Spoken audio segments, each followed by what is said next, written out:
Alright, time for another DraftPhysics.com, DebatePhysics.com, also video presentation. So still working at the Math and Science guy. That's the channel name anyway, the Math and Science part. And we'll just put the not in front of science because, yeah, this really isn't science. It's not a disciplined analysis of the physical reality and a reasonable deduction, a reasonable investigation. So it's like detective work, frankly. That's what science is. It's detective work. And you're trying to be fair, to all the things you might suspect as being causes, and you're trying to figure out what really happened. What's the real mechanism that caused the real outcome that you're investigating? And that's all there is to it, really. And they jump the evidence because they want certain things to be true. They want their universe to be a fun, happy place instead of a dark, dismal, deterministic, cold universe. Yeah, they don't like that. Anyway, continuing from where we left off, 1405 or so, and such. And so this is just a description of the elements of the science of physics. And again, the elements really are just this the difference between force, the stuff moving the speed of light, and how it affects matter, electrons and protons, which are the elemental matter. So the simple argument what could be made is the first thing you got to understand is the universe we're living in is not illusionary, but it's so disconnected in size from the place where the real empty space is and the real objects moving in the empty space. So you can go, a billions of times smaller, and you'll get to the universe where everything really happens first. So I'm just movement of electrons and protons. They decide what happens. Their motion has to happen before anything I do happens. And it's just a fact that that's the real universe. That's the elemental universe. That's the one where the laws should be written for, because that's the one controlled by these limited functions. And so all the little bits have limited functions, the electrons, the protons, and the force that pushes them around. And that's the solid deduction, is that that's what happens. Force is continuous in the universe. It never dies. And all you do is have it, and then you lose it. And then you have it, and then you lose it. And then you have it, and you lose it. That's the way the universe works, is the force has a history. Every one of the little bits of stuff moving the speed of light has a history. It was hitting something else before it hits me. And it's just a truth. It has billions of years of life in the universe where it's been doing different things. It moved dinosaurs, it moved mountains, it moved all kinds of things previous to causing this motion.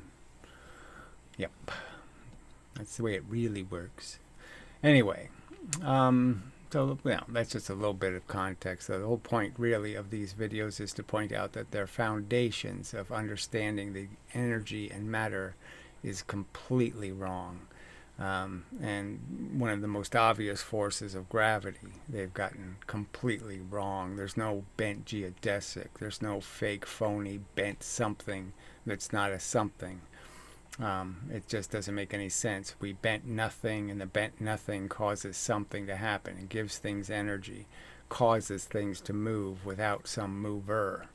So it's completely non-conservational, disconnected, huge dualities, huge paradoxes built into their gibberish. So it's just a religion they teach.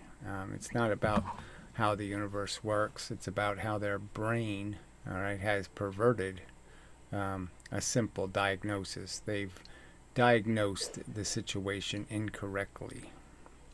And they talk as if they've got some real authority to spout this crap as something you should believe, when they can't base it on anything called evidence. And all the evidence points against it. And this guy was a NASA engineer, and he doesn't know that momentum landed us on the moon. not kinetic energy. The kinetic energy didn't lift the rocket off the ground. Momentum did. I mean, just simple facts like that he can't get right. Are the equations. The equations. So the equations are just a formalization of rules, tendencies, you could even argue. And they all have qualifications. You can't just use them anywhere. You have to use them under specific circumstances or they fail catastrophically. And the more general the equation, that is, the more reliable it is in all circumstances, the more you might say, that's probably the right answer. That's probably the right relationship. So you can sort of detect the imperfectness of one of their statements of a rule based on how usable the equation is independent of circumstances. Of motion. So I'd argue that 1/2 mv squared never gets a useful answer because it never does work. So it's always a fake, phony, fraud answer and never gets anything. It's never useful. Never, ever, ever helps you see the truth. It distorts and perverts the truth. And to simplify it further, we're going to actually talk about motion only along one direction, one dimension. Right, and so this is a key thing to kind of understand conceptually, that the universe has these 3 dimensions in it, and some objects are only occupying 2 of them. So you could argue like galaxies, although they're 3-dimensional, they have an element that's very 2-dimensional. They're very flat, like a pancake. So they're more active in 2 dimensions than they are in the 3rd dimension, something like that, you could argue.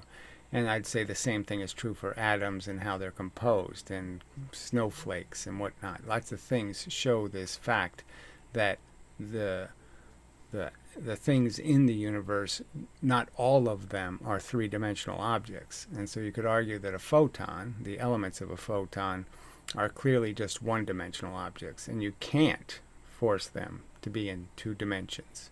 They can only be in 1 dimension. They're going this way, or they're going that way, or they're going, some other way, but they can't be in 2. They can't go 2 ways. They can't go both this way and that way, where a baseball can and other material objects can have motion in 3 dimensions. So some objects can only have motion in 1 dimension. That's the energy. And the material bits can interpret that environment and have motion in all 3 dimensions. We call it. So we're not going up and down, we're only going left and right, because it makes things simpler at first. So you'll see 1D motion, you'll see have 2D motion when you have like a throwing a ball up in the air and also horizontally. And then of course we'll have 3D motion, which is right. So I'm just making the simple point that these rules of understanding motion, a key point is to understand that the force is 1-dimensional, the matter is multidimensional, the 3 dimensions. So an electron can be going this way, it can be going that way, and it can be going this way. It can have motion in 1 direction in the 3 dimensions. However, you call them 6 dimensions, but that just complicates things. But anyway, continue. You can't go forward and back at the same time. So the real world, when things can move left, right, up, down, backwards, and forwards. But really the equations are all very similar. So we start out by talking about what happens in 1 direction, only when the object can only move basically backwards or forwards. And I'll tell you, this thing called equations of motion scares a lot of people, but you already know. What's scary is that you can talk such gibberish. The 8-pound bowling ball going 16 miles an hour has twice the energy, of a 16-pound ball going 8. Except nobody can use it. You won't ever be able to use the energy. It'll never do work. It'll never knock down a pin, but it's energy. Scalar energy. I mean, just on its face, it's just such a nonsensical statement. You have energy, but you can't move in a direction with it. What good is it then? Simple equation of motion. And that is what? What do you know about velocity? I know we haven't really talked about velocity in this class. We're going to talk a whole lot of So this is their bullshit, right? They'll say that velocity is a vector, It has to go in a direction, and speed, which is exactly the same notation, 60 miles an hour is speed and velocity. That doesn't have a direction somehow. Somehow you're speeding somewhere, and yet you're not speeding somewhere. Somehow you're going a distance in a unit of time, but you're not going the distance in a direction. I mean, it has no rational continuity, and yet people believe this crap. They invent a silly word, they apply it to a thing, and they might as well just call it, hobgoblin juice. I mean, it doesn't mean anything. It can't mean anything to a rational person. It's Sasquatch oil. About velocity, but you already know that in a car when you're driving, it's miles per hour, right, or kilometers per hour, right? So the velocity that you're traveling is the distance over. Again, and somehow your speed isn't your distance over your time, when of course it is. There's no other way to have velocity as a speed or to have velocity as velocity. So again, what's, silly distinctions. Or the time. How far did you go? How long did it take? You divide those numbers, you get something called a velocity. Now, if you're right, and if you're going to accelerate, all you're going to do is change that velocity. You're going to add something to it or subtract something to it, and it's not special. There isn't some special thing called acceleration. It's not some special mode of something's existence. It's just saying, I'm changing that. I'm going to change its velocity. Remember a little bit of algebra. This is a fraction, so I can actually get rid of the time on the... Yeah, exactly, and get the net answer. So, yes. So, Newton wrote, that force equals the change in your momentum over time. And so, if you want to know the rate of a change, then you can do the fraction. But if you just want to know the net change, how much did you change the velocity? The velocity was 30 miles an hour. It's now finished, and it's going 40. Then all you want to know is the change. That's it. Then you don't need time. Bottom by multiplying left and so force equals momentum is the bottom line. Force is momentum. The right hand side of the equation by time. So on the left hand side, I can get velocity multiplied by time, and on the right hand side, that will be just distance, which is left over. Now, if you don't totally understand how I got there, this is just a little bit of algebra. I multiply the right-hand side by time, which cancels time and time, leaving distance. I multiply the left-hand side by the same thing, time, so I have velocity times time. This equation makes sense also, because when you think about it, if I know that I'm traveling down the road... See, but the problem with it is that the velocity can be broken into another time component. So you can do distance over time to quantify your velocity, and then you end up with 2 times in your equation, and that's when it gets dangerous, because you might have the notion that the time is something other than 1 unit of time. This time doesn't mean any time, it means a units, and it's units of time. So in this case it can be 2, 3, 5, 7, some sort of number of units of time, but the variable underneath the other fraction that you're going to create, that's 1 second, or 1 mile. In miles per hour, it would be 1 hour. It isn't any number of hours, it's just 1. So once you know that the denominator in this fraction is going to be a 1, not any number of seconds, it's 1 second, or 1 mile an hour. At 45 miles per hour. We don't... So per hour, that hour isn't this hour. The same time here isn't going to be in the notation. So if he's using hours here and using hours here because he has to, the point is this is explicitly 1 hour. It's not hours. It's 1 hour. The 45 changes if you change the hour to some other number. It has to be a 1. So that's where they break the math, is to pretend you're multiplying units when you're not multiplying units times units. You're applying 1 times a number of units. Obviously the 1 is irrelevant, is the point. It can't be used to multiply anything. Typically use miles in physics. We're going to learn about meters and all that, but If we're going a speed or a velocity of 45 miles an hour, and I'm traveling down the road for 2 hours, how far did I go? Think about it. I'm going 45 miles every hour, and I'm multiplying by the 2 hours because, every... Right, and that's correct. So he's going to get the right answer this time, because he's not going to sit there and say this hour and this hour means hours squared. He's not going to do what they do when they're talking about seconds, where they say seconds squared. When they're talking about an acceleration, all of a sudden they decide, well, there's 2 hours here, so I can square the hours. When there's no reason to square the hours. You're not going 60 miles per hour squared. You're not doing that. Every hour I go another 45 miles. So that should be clear that this is 90 miles that I've traveled. This thing here, distance is equal to velocity times time. That's just a very simple equation of motion. So don't let these words confuse you or scare you. Equations of motion. It sounds really difficult. Yeah, well, you're going to make a mess out of it. So get to acceleration and we'll see the mess you'll make out of it. But you already have experience with basic equations of motion. You know that the distance you go is going to be how fast you're going times how long you're traveling at that speed, how the time involved. So what we're going to do as we go on is we'll just have more complicated cases. We're going to figure out, well, what's going to happen when I have gravity involved from dropping something? What's going to happen if I throw something? Yes, and do you ever do the actual experiment? So again, we're going all the way back to 350 years ago, and this statement that 4 pounds dropped 1 foot is the same energy as 1 pound dropped 4 feet. When 1 pound dropped 4 feet is only twice the velocity. It's only twice the time and the gravity. And it's only twice the weight, frankly. What's going to happen if I have friction, right? Then the equations of motion are a little more complicated, but it's the basic same idea.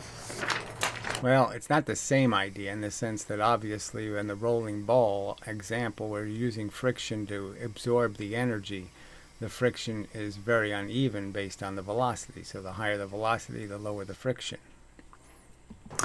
So for instance, in 2D motion,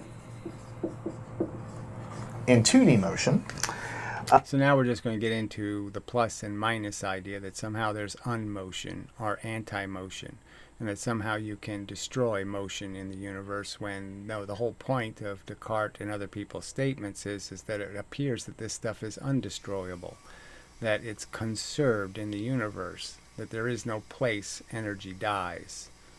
And there's no place it's technically born.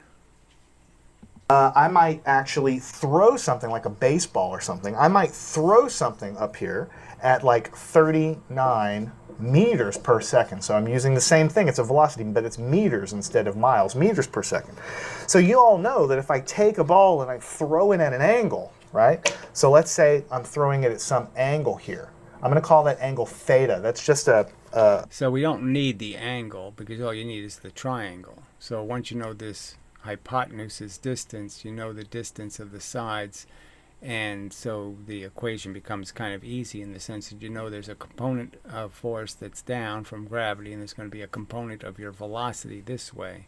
And so you can just do the vector addition.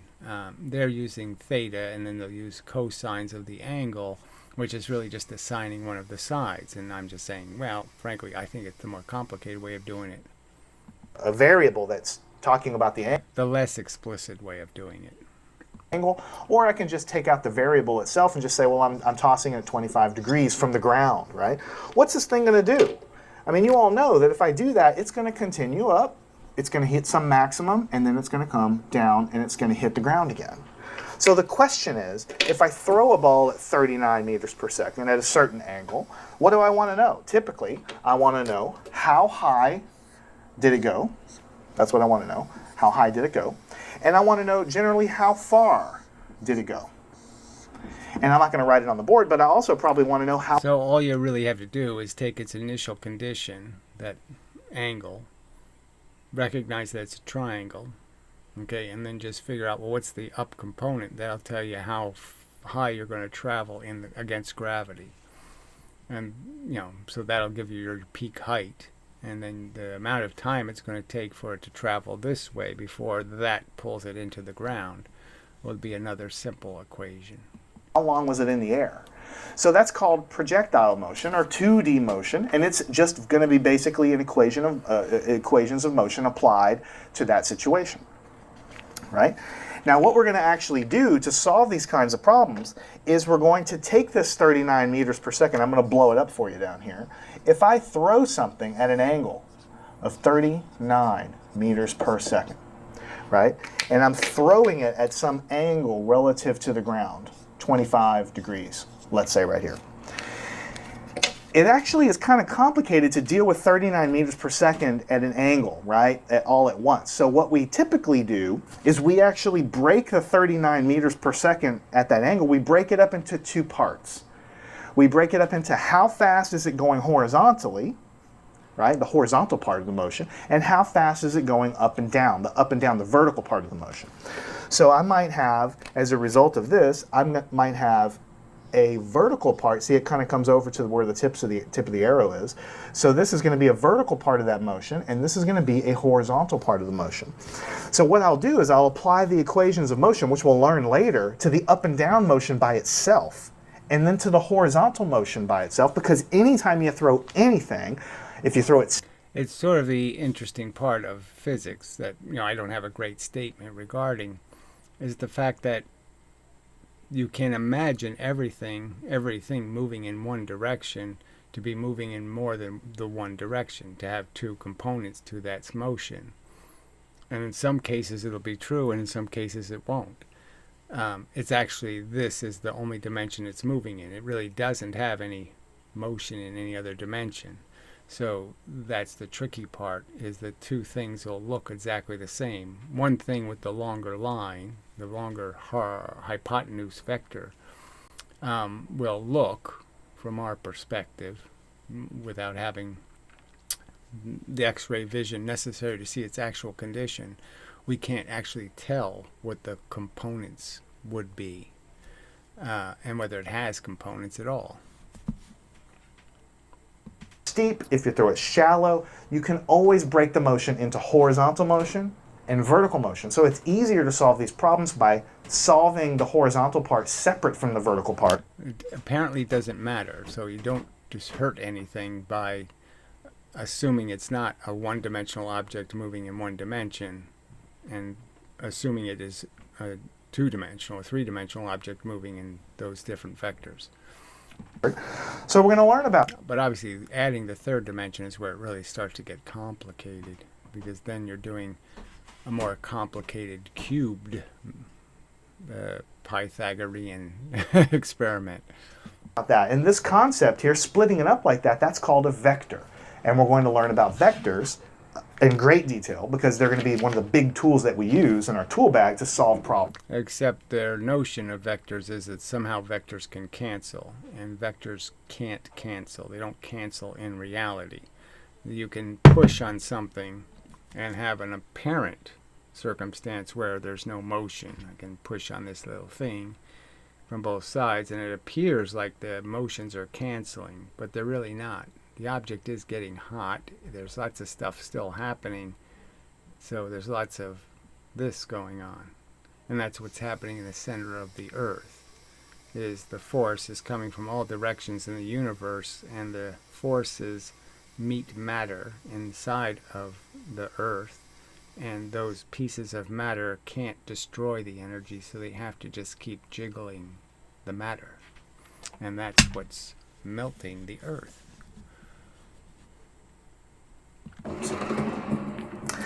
Now, the next thing we learn in physics typically is the concept of energy. And I know that most everybody here has an idea of energy, but we're going to talk just... Yeah, so obviously my idea of energy is momentum. It's just mass and velocity, and that's all there is. The little bits have mass, and they're moving at a constant velocity, which makes them really easy. And they hit electrons and protons and stick. And if they stick, they move the object, and the object moves much slower than the speed of light, therefore in some sense absorbing some of the object's energy or diminishing it, because it's not going to get where it was going, obviously. So yes, that would be my conception of energy, is that the force bits, the little stuff, the gravity, the light, the magnetism, all of the stuff that is invisible and happens at the speed of light, That's the only stuff moving in the universe, and it gives movement to pieces of matter, electrons and protons. But it can never be destroyed. It's always either pushing a piece of matter, an electron or proton, or it's moving freely through space. And those are the only two things that happen in the universe. Just a brief minute about energy. So the best way I can describe energy is, or at least one type of energy, is a roller coaster. So here's a roller coaster. So I don't know why this is a terrible example, frankly, but whatever. It's a very high hill, and then comes down to the bottom, and then a little bit like this, and then maybe it just kind of does something like this. So there's a car, it clink, clink, clink, clink, clink, gets to the top. So that's the only part where they apply energy, and the rest of it is just watching the energy run out from friction. Very, very, very high, right? At the very top of this very high mountain, right, we say... Yeah, we say, and it's not really accurate, we say that the coaster has potential energy when no, it's like the boat on the side of the river, okay? The boat on the side of the river doesn't have any potential energy. You have to throw it in the river. You have to let it freely be pushed by the river. So you're stopping it by being pushed, by having this surface here that will feel its mass and its weight, and all the force will leak into the ground. And you're basically going to say, well, now let's reduce the friction. We're going to make the friction vertical now. So we've gone from this surface where it's getting pushed right into it to this surface where it's not pushed into it much at all. And so now it's going to be able to be pushed by gravity. And that's all. Gravity is going to give it energy. There's no potential nonsense. The stream of gravity is going to push it. That it has a high potential energy. High potential energy. I don't have room to... So it's just such a wrong concept. The only place they should talk about potential energy is in places where energy is trapped. So it's bouncing back and forth like a pressurized container, or it's in a circular motion of some kind, trapped in like a flywheel. That's something where it might be more appropriate to call it potential. Okay, what's happening inside of atoms is potential because it's compressed matter brought very close together, and there is a potential to release its electrodynamic or its magnetic force. So you've taken magnets and arranged them very precisely, and you can understand that if I break that precise arrangement, then the north sides will see the north sides and the south sides will see the south sides, and they'll fly apart. So I've created the potential for something to happen, but it's a very tricky concept, you know, claiming the energy is in a potential form, because it really isn't. It really isn't. The simple example, again, I can take a magnet, north-south, and I can have two magnets stuck to it, south-north, south-north. And if I pull the north out, right, so I didn't do any work to get the south sides to stick. They want to stick to the north side of the magnet, so that didn't take any work. And the only work I have to do is to push the north out, and the two souths will fly apart. Now, you can call that potential energy, but it's not, you know, strictly speaking, the storage is hard to find. It's hard to understand the storage. The nature of the storage really has to do with a catch of the electrodynamics or the magnetic dynamics of electrons and protons, and why they repel and why they appear to attract. Write out potential energy. But the reason it has potential energy at the top is because we're in a gravity field. So if you bake something very high off the ground, if you were to drop it, it has a high potential. So it's the same truth. I could just use rain as an analogy, or water hits the top of the mountain and it flows down the mountain. So it's just the same concept. I have to have the water to move pieces of the mountain. You're not going to have erosion if there's no water. And gravity is what's actually going to move the roller coaster. The roller coaster doesn't have any energy. It's going to be given energy by gravity, where it gets to keep it because there's no leakage. It's not leaking the force into the ground. So when it's going down the vertical part of the track, it's losing very little energy to the ground. The the whole track is saying, oh, it doesn't weigh anything anymore, right? It's not holding it up anymore. It's not holding the train up anymore. So now the energy is going into the train instead of into the ground. And that's the simple way to understand it. That's the truth. So the truth is that's what's really happening. There's no such thing as potential energy anywhere here at all. There's an active pressure, an active rain, and if you're exposed to it, it fills your umbrella and it tips you over the cliff. I mean, it's going to push you. To accelerate down to the ground and to hit the ground, right? So to do something, they hit the ground, they have to do some impart some energy into the ground. So we say it has a high potential energy here. So what happens is the roller coaster goes to the very bottom, and all of that potential energy you have because you're... So there's no potential energy. There's just you now putting the boat in the river. You don't have it tied to the shore anymore. You don't have it connected to the shore. So now it's not losing its energy, its capacity to gain energy. It's now free, and the shore is now free of the burden of holding it. Accelerating when you get to the very bottom here, when the roller coaster starts to round the bottom down there, we say that we have a high kinetic energy. So now the fake word, kinetic. So this, if they were to be fair to the physics, if they were fair to the argument, they would say high active. So you could have something called hidden energy and active energy. So now you have a lot of active energy because the energy now is in a material object moving. It's not the force now. It's not in an invisible form. It's not in the form of river. It's in the form of boat moving. So the river gave away some energy and now the boat has it. And that would be the more accurate diagnosis of the circumstance. But to say high kinetic energy is saying high mv squared, 1/2 mv squared, which isn't the truth. It doesn't, that's not energy. 1/2 mv squared is a fable. So you could say high momentum. Now, it has high momentum at the bottom. That would be fair, but that's not what they do. So we're going to learn a lot about potential energy and kinetic energy. So it's potential and momentum. you know. But again, potential is a tricky word. It just should be hidden and active, or visible and invisible, or some other kind of way of distinguishing, but it's always energy. And all you're doing is converting raindrops. You're collecting them in a bucket, and now the bucket is going to be motivated by the fact that it collected stuff that has momentum, and now the momentum will be shared with the bucket, and the whole thing will move. Kinetic energy is how fast you're moving. It's the energy of motion. So you know... So bullshit. Okay, the energy of motion is momentum. When you get to the bottom of the trough here in the roller coaster, you're going fastest. Up here, you're going slow. So you have very low potential energy. So you can go any speed you want, getting up to the point where you're going to decide to throw the boat in the river. So it doesn't matter how fast you go or how slow you go. It's completely irrelevant because it doesn't matter till you release it from the friction. So the whole time you're going up, you have hard friction.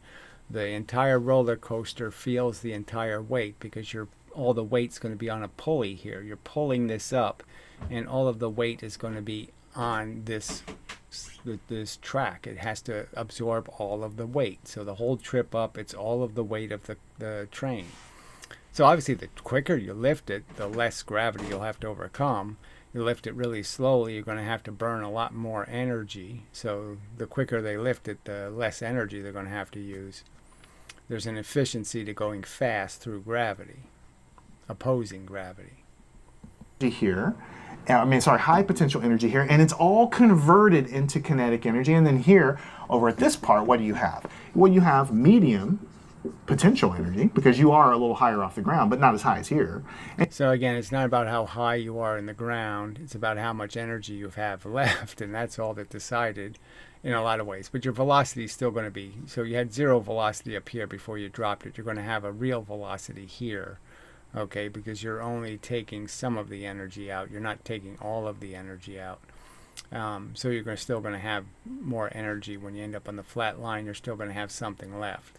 But it's really not about the height. The height isn't that's just there to fool you. That's the plastic gun in the closet. I mean, that's a piece of evidence, the murderer left of of somebody else's glove at the scene of the crime, just to distract you. And you have medium kinetic energy. Because you're not going quite as fast as you were down here. You bleed off some of the speed. So one of the big so you're bleeding off is kind of a tricky concept, but yes, your speed was reduced both by the fact that you're fighting gravity, but you're also creating friction. Big things we're going to do in physics is we're going to talk about the total energy of a system. And so this is just the law of conservation. You can never change how much energy there is in a closed container. It's not going to magically change. So if stuff's moving around, you can have fewer objects moving faster, or you can have more objects moving slower, and you can have lots of different arrangements, but it's always going to be the same amount of mass and velocity moving. And the only thing conserved is momentum. Kinetic energy is not conserved. Total energy of a system that moves like this anyway is the potential energy plus the kinetic energy. So we know the kinetic energy is not conserved. If I have objects of different masses, then at any one point I'll have a different amount of momentum in the system based on the kinetic energy calculation. So that can't be true. Kinetic energy is just nonsense. It'll always give you a wrong answer. It'll always give you an answer you should be suspect of. The only time it works is when you never change the mass. And the total energy of the system actually doesn't change, because whatever I start the system out up here at the top is how much energy I have. It's just all in potential energy form. All right, so that's just, again, it's just the wrong way to talk about it, the wrong way to understand it. There's no potential energy. There's just how long are you in contact with the force versus, how much time you're falling in the force. How long is the force hitting you, and where are you leaking your energy? Where are you making contact with something that's taking your energy? The friction with the rails. So at the very top of the hill, I have a very high potential energy. That's what the up arrow means. And I have a very low kinetic energy up at the top here. But so again, it's just wrong to say it this way because the object doesn't have any of that. Then when I get to the bottom here, I have a very low potential energy because I'm basically at ground level, and I have a very high kinetic energy because I'm going really fast. So you see what's happening? Every time the potential energy gets high, my kinetic energy must get low. And every time... yeah, but again, this isn't a conservative system, so you've also lost energy to friction. So, the whole thing is declining. These arrows are getting smaller and smaller. When the potential energy gets low, the kinetic energy must be high. So it's like a trade-off. It's like 2 cups of water. I'm pouring the water in here. Now the energy is over in the potential energy cup. Then I pour some of the water back in over here. Now the energy is... I'm just saying, obviously, this is a system that's being drained. So it's losing energy, total energy. It doesn't have a constant total energy. You're not going to end up at the end of this arrow, you're not going to end up with the same energy you started with up here. All in this cup. And if I pour half and half, I have half of my energy in the potential energy cup and in the kinetic energy cup. That's basically here. So the trade-off between potential and kinetic energy can be used to solve tons of problems. And we're going to spend many hours solving lots of problems involving potential energy and kinetic energy. So unfortunately, and it should just be the argument between storing energy, and releasing energy should be a better way of understanding it, turning hidden energy into visually observable energy, and how that always has to be done conservationally. You always have to take something's energy for you to have it. So when the boat goes into the river loses energy to the mass of the boat. The boat takes some of the energy the river has to move. The river would have gone faster if I didn't put the boat in the river. Okay? It's one of the big central core topics of physics. Then we're going to talk about the concept that I know you've heard about, Newton's laws. Whoops, let me go and spell Newton correct. Newton's Newton's laws. All right, well, we'll take a little pause here. All right, let's continue. Newton's laws. Newton's laws of motion. So what Newton's law says, basically, is, well, there's a few laws of motion. We'll talk about all of them. But the one that we're going to use to solve tons of problems is F is equal to ma. So again, it's not Newton's formulation. It's not Newton's statement. Because Newton didn't have some notion that anything is going per second per second. He didn't do seconds squared. And that's what they're going to convert ma into, is mass times seconds squared. So this is the force on something. They're not even going to state his 9.8, which was 32 feet. Okay, so it wasn't even, wasn't in meters. It was in feet. And clearly Newton said 32 feet per second, 1 second, not per any number of seconds, and not for second squared.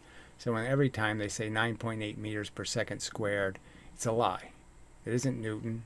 It isn't even rational. There's no excuse for it. There's no reason for it. It is per 1 second. 9.8 meters of per 1 second. Is equal to the mass times the acceleration. What this thing says in layman's terms is that if I push something with a force, like if I push something, then it has mass, obviously, because it's made of matter. So what it says, what Newton said quite explicitly, twice the force, twice the velocity, 3 times the force, 3 times the velocity. Doesn't matter what the mass is. You can't change it, obviously, but I just mean you can have the same rule is going to apply. And so he's clearly stating that force is just momentum. And all you're doing is changing the momentum. The amount of force you apply will change the momentum of the object, completely proportional. So it's the same thing. Force is momentum, and all you can do is absorb it or reflect it. If I push something, then it must accelerate. That's all it says. It's common sense. You know this stuff. I mean, physics seems really difficult, but you know this. I don't know that something must accelerate if I push it, because I know there's reasons why I can't accelerate it, and I'll end up just creating heat. That if you push something, it's going to accelerate. If I have a bowling ball and So you shouldn't bring up bowling balls, because again, you're such cowards, because you won't take responsibility for what you're claiming. You're claiming the 8-pound ball going 16 miles an hour has twice the energy of the 16-pound ball going 8. That's what your physics says. And yet you can produce nothing like a piece of evidence demonstrating that that is in any way true or actual, that it actually happens, that it can actually give more force or speed or movement to pins. It can't do it. It can't make the pins fall down more. It can't make them fly away with more. And what is conserved always is the momentum. So all these 2 bowling balls have is their momentum. Their momentum is the only component that can do work.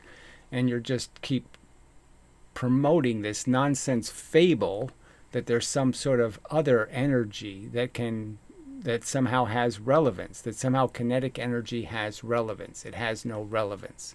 The only thing that has relevance is momentum. Kinetic energy is just a ghost. It's a meaningless part of your silly religion. It's the Holy Ghost compared to a Christian element. It doesn't do anything. Forcing it, I'm using my hand to impart a force, then it's going to leave my hand in motion. Yes, and with momentum. You're going to give it momentum, and that's all that's going to knock the pins down is momentum. The pins are only going to be afraid of how much momentum does it have. They're not going to care how much kinetic energy it has. And as I push it from rest, it's going to have to accelerate, which means it's going to speed up from some non-moving velocity up to some speed. Right? At Sierra, Jessica. And the speed is going to be deciding its momentum, clearly.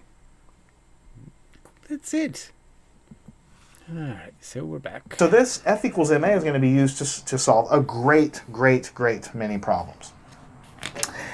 It's the core of the pervertiverse. So this is what perverted physics, broke it, was saying Newton was Leibniz. Newton wasn't Leibniz. He wasn't Huygens. He was Newton. Newton didn't believe what Huygens believed. Newton didn't believe what Leibniz believed. Those are the facts. And you're just lying about Newton, which is just a nasty thing to do. Newton wasn't stupid. Didn't make this mistake. And then after we talk about Newton's laws for a while and solve tons of different types of problems, we're going to talk about Newton's law of gravitation. Which will be now perverted entirely. So, again, pervertiverse. They just pervert everything. It's 9.8 meters per second per 1 second. That's the ratio.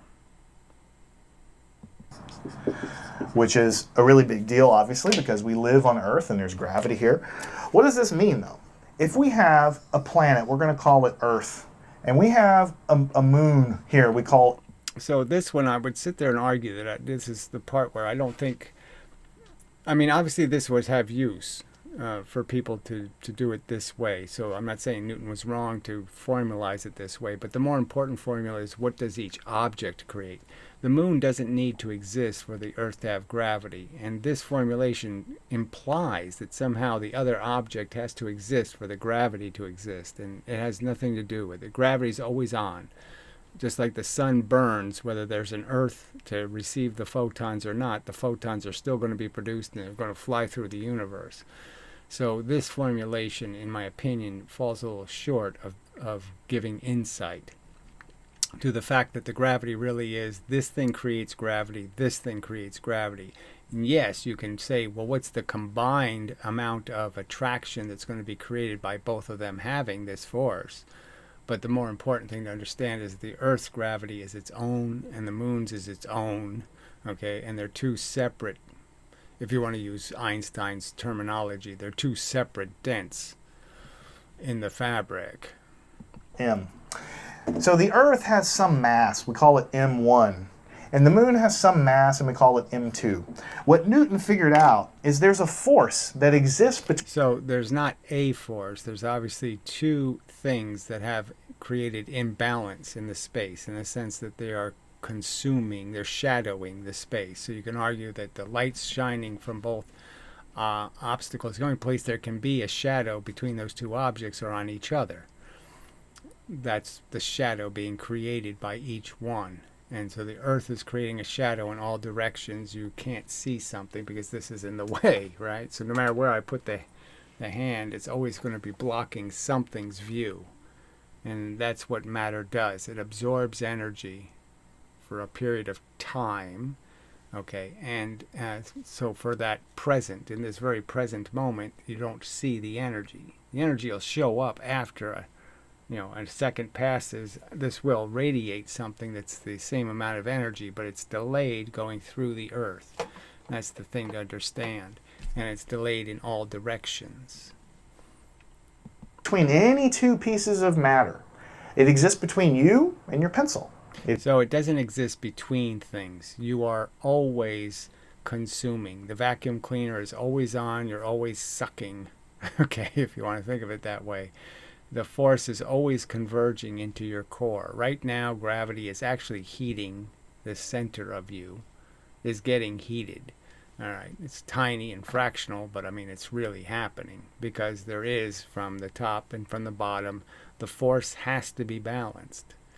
And the balance isn't, no, the steering wheel doesn't turn. No, there's a force that turns it this way and a force that turns it that way, and that's what's constantly happening inside of any gravitational mass, is that it is constantly feeling the tug of war, and the tug of war is heat.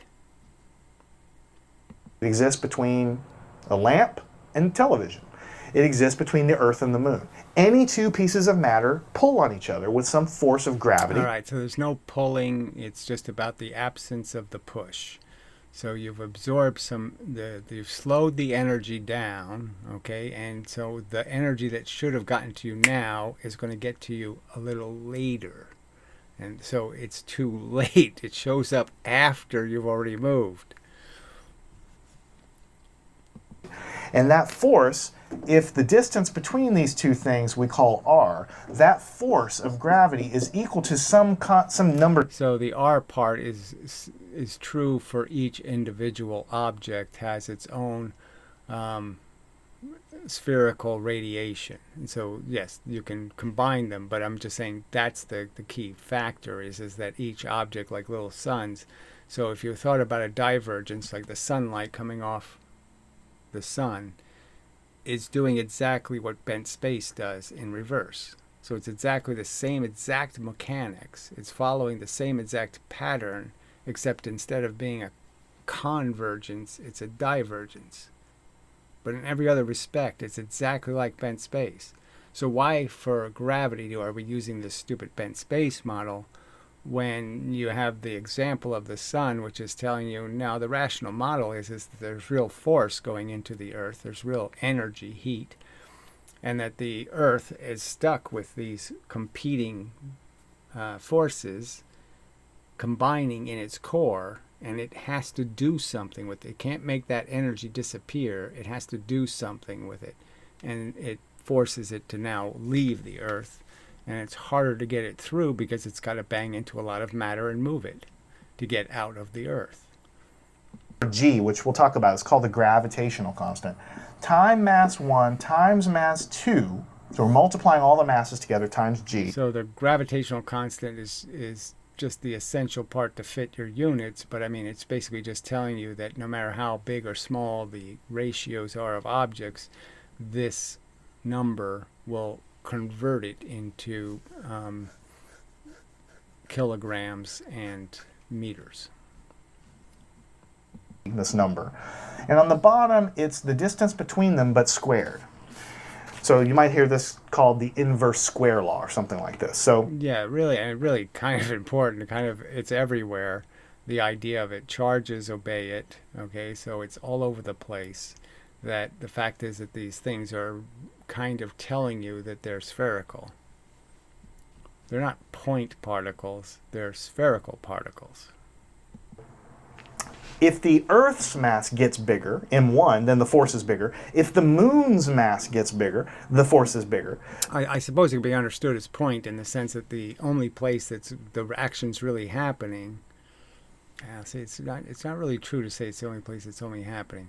I'm just saying it always does come down to the center of the Earth is where the conflict is most obvious. So that's like the little ribbon on the tug of war rope.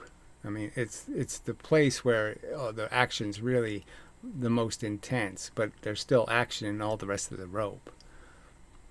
But if we increase the distance between them, like if we stretch out the Earth and Moon even bigger, then since it's in the bottom, we're dividing by a bigger number, so the force actually goes down as we make things get farther and farther. So it doesn't go down, just down. It goes down in the R squared is just saying this. It's going down in 2 dimensions. The stuff you're spraying, the spray you're spraying out, your laser beam is getting the photons are getting further apart in both directions. That's the inverse square law. So you can understand that you're not only moving away from each other this way, you're moving away from each other this way. Farther apart. So this is called the universal law of gravitation.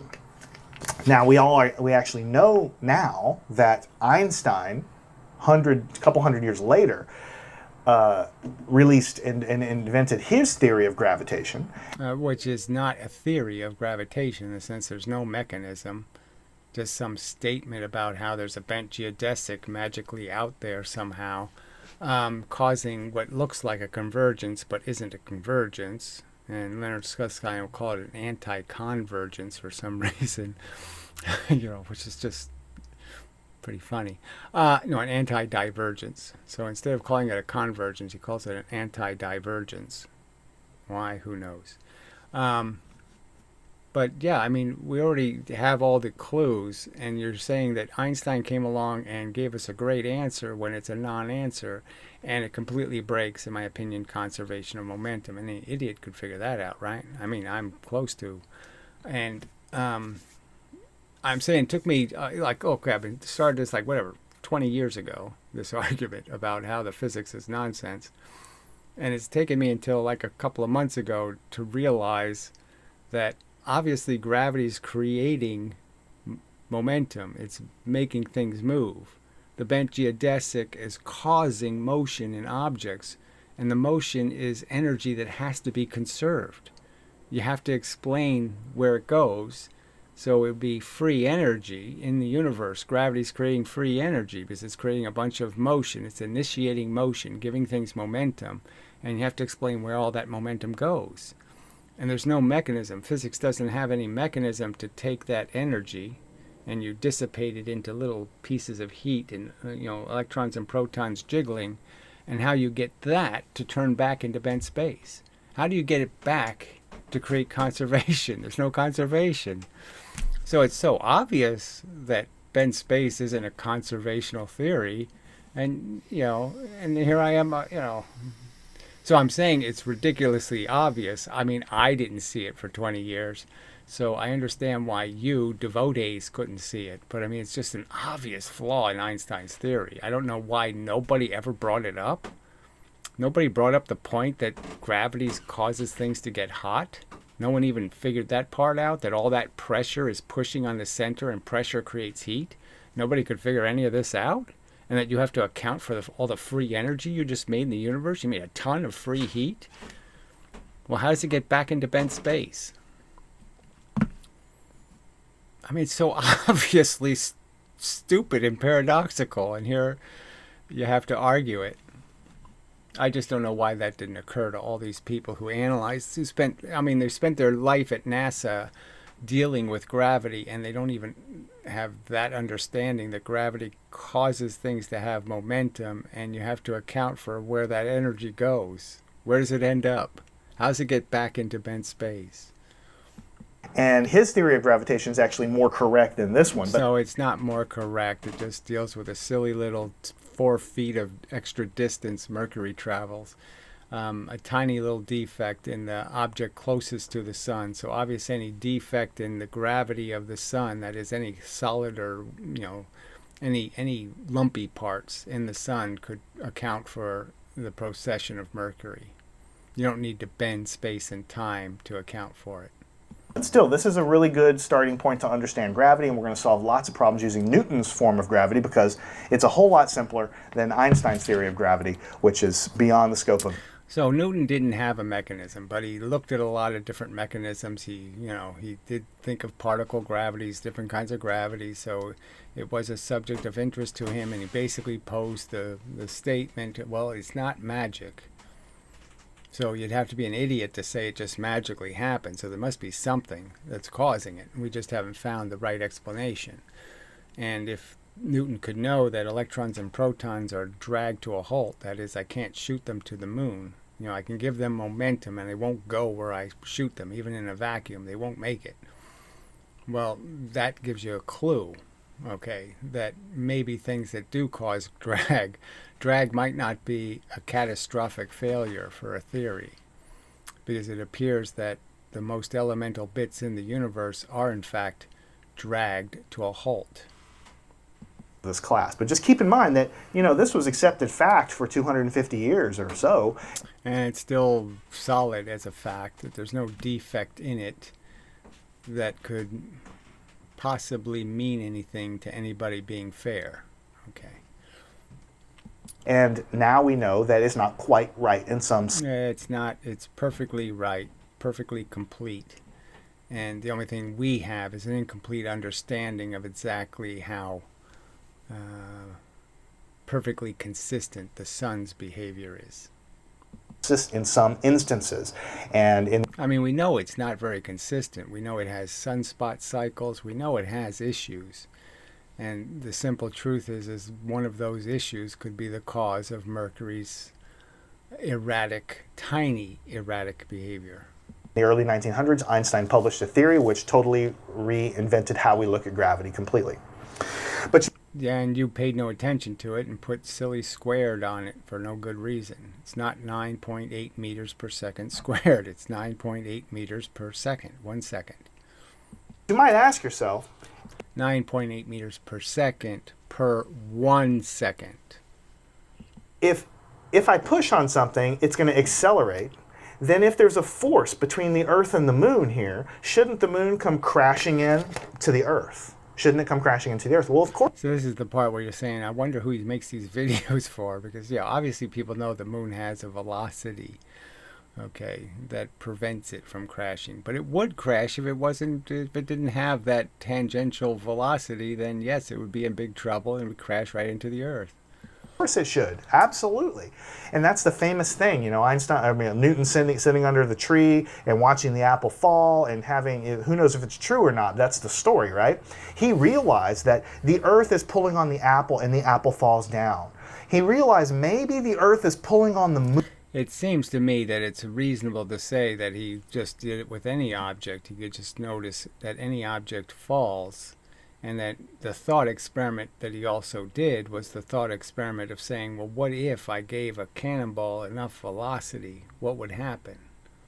And that's, I think, where, he figured out the universal theory, because he figured out that if I shoot a cannon off a mountain and I shoot it fast enough, the cannonball will go all the way around the Earth and come back the other side and hit me in the head. That's a theoretical possibility. And that's what I think probably gave him the insight that it's a universal quality.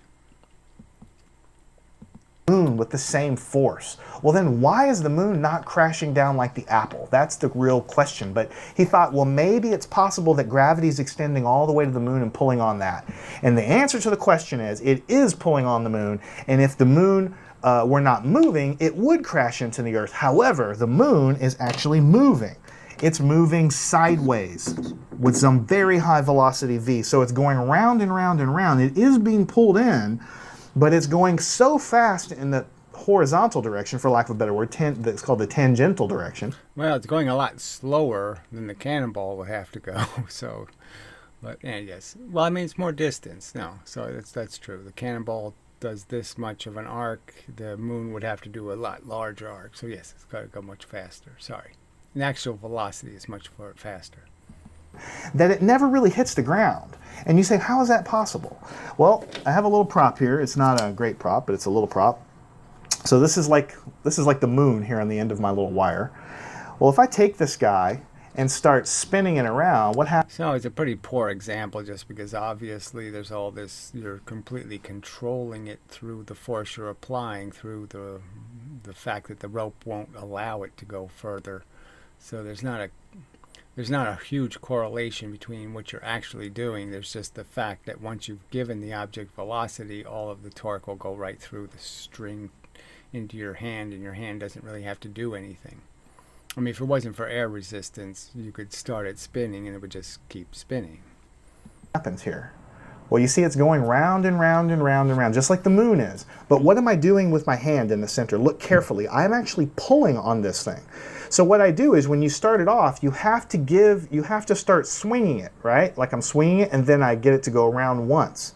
And then I get it to go twice. And then then once it's going horizontal like this, I'm pulling on it. I'm pulling it straight into my hand. But it never hits my hand. But technically you don't have to pull it into your hand because you have it tied to a string. So, but whatever.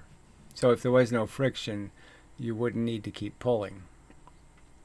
Because I've given it a very fast speed horizontally like this. And that's basically the exact same thing happening with the moon. So it's not exactly the exact same thing, but whatever, yes. Obviously there's a velocity, okay, being imposed. There's a river flowing towards the Earth, and the moon is caught in that river, and that ensures that the moon can't go further out. It has to keep going back in and back in and back in. If the moon weren't moving at all, if it just stopped, then it would accelerate straight down and hit the Earth. But only because it's moving so fast horizontally can we escape that. Okay? So now we talked about gravitation, right? Newton's law of gravity. And then, after we talk about gravity, we talk about collisions. Collisions in physics. And what do I mean by collision? So this will be the part where, eventually they'll get to some idea that there's this vector and scalar, and they'll think that vectors can subtract, that you can nullify or abolish energy, that two things can hit each other and the energy actually cancels, and that never happens. It either goes with objects moving or it gets dissipated as heat. But you can't have it both ways. You can't dissipate it as heat and then still have it. And that's very relevant to like Newton's cradle type experiments with uneven masses. What happens when you smash two things into each other? Like, let's say I have some mass m sub 1, and I have another mass over here m sub 2. I don't know what the masses are, but this could be 5 and this could be 25 or something. It could be different, right? And then this thing is going this direction at some velocity v1. It could be like 100 meters per second or something. And this guy's going in the opposite direction, v2, and it's a different velocity.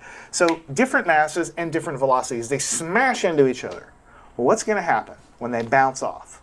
What is the velocity of this? Right, so why don't you do some of these experiments? So 5-ton train going 10, 10-ton train going 5, they crash into each other, and what happens?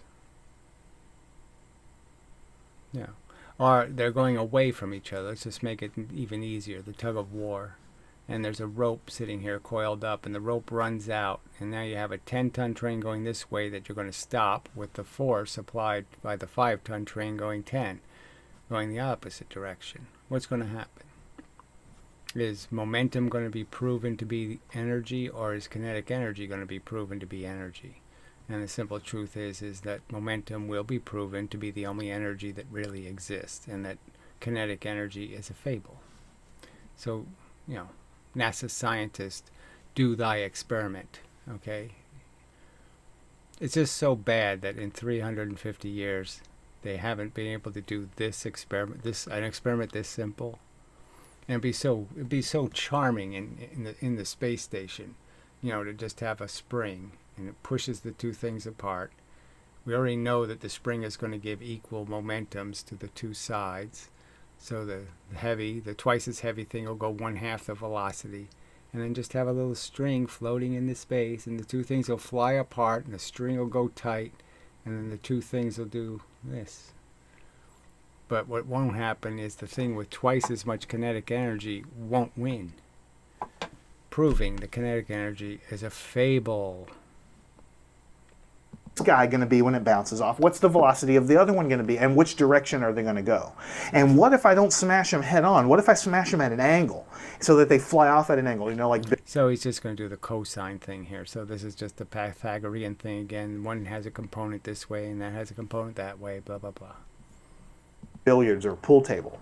So all of this stuff has to do with collisions, which involves the concept of momentum. So we're going to learn how. So there's no point in talking about momentum, right? Because they don't think momentum is energy. So why would you even talk about momentum when you don't think it's energy? You don't think it does work. When it is the only thing that does work, and kinetic energy is the thing that always fails to do any work. To calculate the momentum of this ball and the momentum of this ball, and we're going to use a law of momentum to figure. Why would you use a law of momentum when you don't think momentum is energy? Figure out what's going to happen after the collision. So that's basically wrapping up what we generally talk about in what we call physics 1. Now I told you physics 2 was what we call thermodynamics and waves. Thermodynamics and waves. Silly title. But anyway, yeah, maybe we'll play some of that. I don't know. We'll see how things go. It's all bad. It's all just rotten physics, rotten at the core, rotten at the foundation. So they got all the foundations wrong, and they have deliberately perverted them. You can see the deliberate perversion. Again, it's 9.8 meters per second per 1 second. It is not 9.8 meters per second squared. 1 times some other number is not squared. Okay. So, till the next time and such and so forth and whatnot. Yeah. So again, I tried to be a nice guy to this guy. You know, I said, look, I got some disagreements. It'd be nice if you could engage in some of these conversations. I think these are real subjects. I think physics really ought to account for itself. You ought to just defend it. Come on. Blah, blah, blah, blah, blah. And I got crap in return.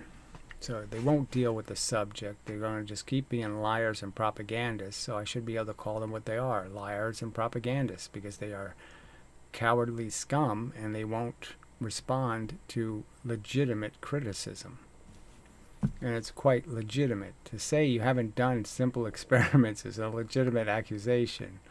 To say you have no business telling me 4 pounds dropped 1 foot is the same energy as 1 pound dropped 4 feet when you haven't done the experiment, that's bullshit. And you should be able to admit that that is bullshit. You should do the experiment before you claim it to be the truth. You should have the experiment somewhere in the chronicles of physics, and you don't.